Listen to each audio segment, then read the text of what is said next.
എന്നെ സംബന്ധിച്ചിടത്തോളം ഞാൻ ഒട്ടും എക്സ്പെക്ട് ചെയ്യാത്ത കാര്യമാണ് അത് നടന്നത്.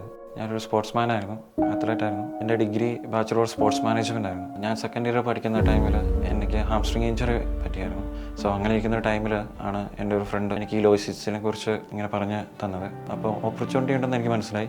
ഇവിടെ ഞാൻ PG ഡിപ്ലോമ ഇൻ ലോയിസിസ് ആണ് പഠിച്ചത്. ഒരു ഇൻസ്റ്റിറ്റ്യൂട്ട് എന്നുള്ള ഒരു രീതിയിലല്ല ഇവിടെ ശരിക്കും ഫീൽ ചെയ്തിട്ടുള്ളത്. എൻ്റെ സ്പീക്കിംഗ് ഭയങ്കര മോശമായിരുന്നു.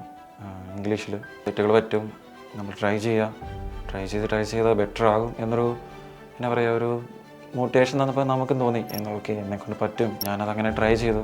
ഇപ്പോൾ എനിക്കൊരു ഗ്രൂപ്പ് ഓഫ് പീപ്പിളിന് മുന്നിൽ നിന്ന് സംസാരിക്കാനുള്ള ധൈര്യമുണ്ട്. അപ്പോൾ അത് ഇവിടുന്ന് കിട്ടിയ ഏറ്റവും വലിയൊരു അച്ചീവ്മെൻ്റായിട്ട് ഞാൻ കരുതുന്നു.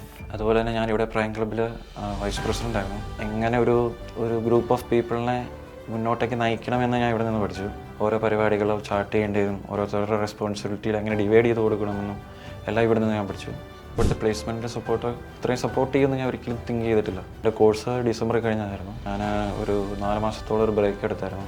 അപ്പം ഞാൻ ഓർത്തു ഇനി ഞാൻ ഇതിന് വേണ്ടിയിട്ട് അപ്ലൈ ചെയ്താൽ ഇവരെന്നെ വലിയ മൈൻഡ് ചെയ്യില്ലെന്നാണ് ഞാൻ ശരിക്കും വിചാരിച്ചത്. പക്ഷേ ഞാൻ അപ്ലൈ ചെയ്ത അന്ന് തന്നെ എനിക്ക് നെക്സ്റ്റ് ഡേ ഇൻ്റർവ്യൂ ഉണ്ടെന്ന് പറഞ്ഞ് അവരെന്നെ കോൺടാക്ട് ചെയ്യുകയും ചെയ്യുന്നുണ്ടായിരുന്നു.